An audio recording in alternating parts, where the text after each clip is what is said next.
Not yet. Not yet.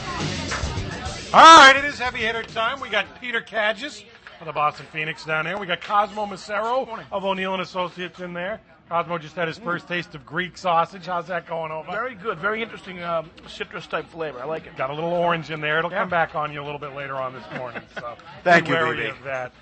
Gentlemen, we got a ton of stuff to get to, including the governor of Massachusetts. First, though, I must take you to Pennsylvania, okay? Barack Obama. I don't know. Have you guys seen this yet? Barack bowling. Let's just roll the tape. You guys keep an eye on the monitor because we got to get into this. If a guy is running for president, doesn't he have an obligation to know how to bowl and at least get a pin or two down, Cosmo? He looks very, we're not even halfway down the lane. He looks center. He's no Marshall Holman, I'll tell you that. He's no Marshall Holman. You said it twice. I didn't get it the first time. Earl Anthony, maybe, if you're going pro bowling. Oh. You got to keep that wrist rigid, and you can't turn the wrist, and you got to follow through. Yeah, he looks very tentative. He looks very tentative and unsure of himself. What kind of foreign policy are we going to have if he's that tentative addressing the bowling lane, Peter? No, I thought that was more of a health care. Ironically, it did go to the right. Hey, listen. How many Americans ever bowl a strike? He gets an This applause could be for good Marshall politics. Holman, and I get nothing for going to the right. There is a bowling alley in the White House, I believe, or at least there has been. Put there by Richard Nixon. I don't know what we make of that, by the way. Yeah. But if a guy can't bowl, should he be president? It's reason for pause among the electorate. If the guy can't throw a strike, then we gotta be concerned. Either one of you right now, untested, unstretched, haven't even put on the bowling shoes. I give you a ball, tell you to knock a pin down at the end of the Salem Diner. You knocking it down? Get me over to Lanes and Games on Route 2 in Cambridge, and I'll knock them down. Absolutely. I don't know. My skill is about at an Obama level. Oh, man, that's outrageous. I like Obama. I go lefty, Cosmo, too, but don't be afraid to give it a little. Maybe he's up for the candle pin or the duck pin. The now rare you've duck you've pin. touched on the issue, Candle which pin ball, large does pin. a real American go big balls, or do you go candle pin? Nixon was a candle pinner, I know. think. I gotta say, you gotta go with Middle America, and that's 10 pin. That's the real deal. None of this regional Candle Northeast pins candle is pin the only stuff. way to do it, for God's sake. Shame on you, Macero. You were doing so well. Actually, you weren't. You dropped that Holman guy's name twice. Let's go a little closer to home. Barack's best friend, and hopefully the guy who didn't teach him how to bowl, Deval Patrick. Obviously the big story over the last week. Not casinos, not health care, not Deval's library plan, but his book deal. $1.35 million for the Deval Patrick story, Peter. Well, it'll be interesting to see how many people in Massachusetts will fork over the $30 it'll take to buy the book. Listen, a political disaster.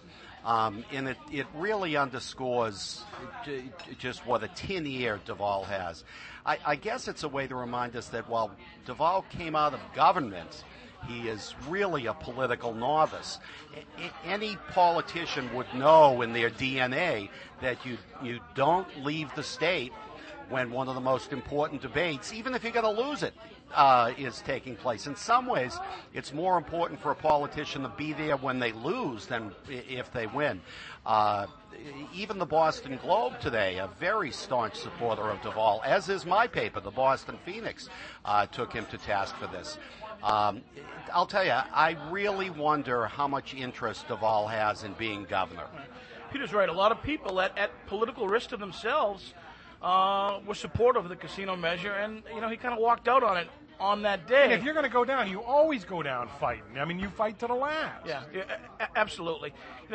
We have kind of a record here in Massachusetts of governors losing interest and making no bones about it. And I think this is maybe that first sign of Governor Patrick sort of losing interest, sustaining a big defeat, and saying, okay, how do I then take the next step into my the next phase of my career? And I think this is a step in that direction.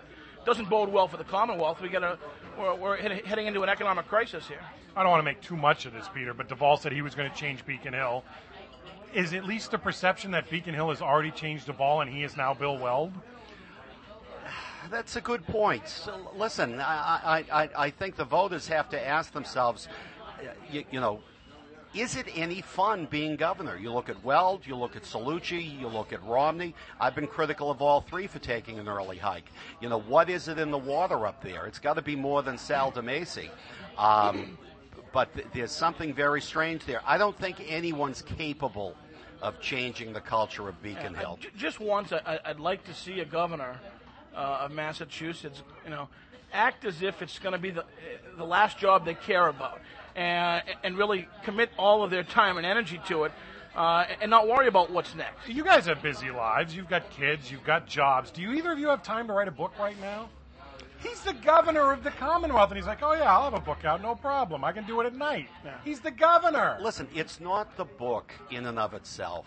It's a piece of a much larger puzzle that raises disturbing questions.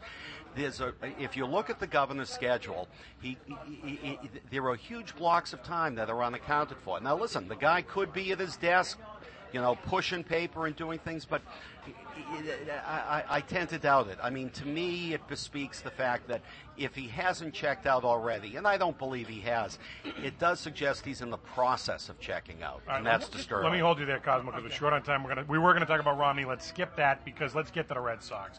The real season opener for the Sox tonight, never mind the 2 games in Japan. They're playing in Oakland tonight. Matsuzaka is going. What is your biggest concern about the 2008 Boston Red Sox?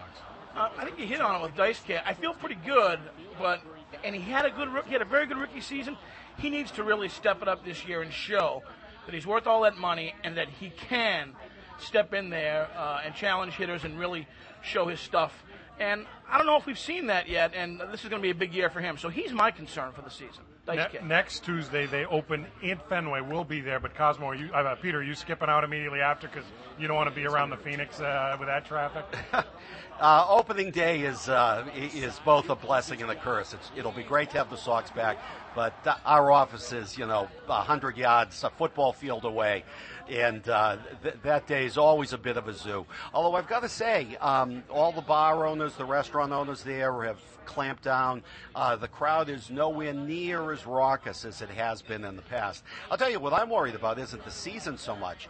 If I remember correctly, when the Yankees played in Japan and they came back, that jet lag really knocked them off their game for a couple of days. Got sick, although it was never proven. Well, we're overtime, Cosmo. Win prediction for this team this year. Red Sox? Yeah. I'd say 100 wins. 100 wins. You're going triple figures. That's what I wanted. Cosmo to say something stupid. I'll play that tape back in October. You can tell he's ripped. Eat your Greek sausage there. You'll feel better about it, Cosmo.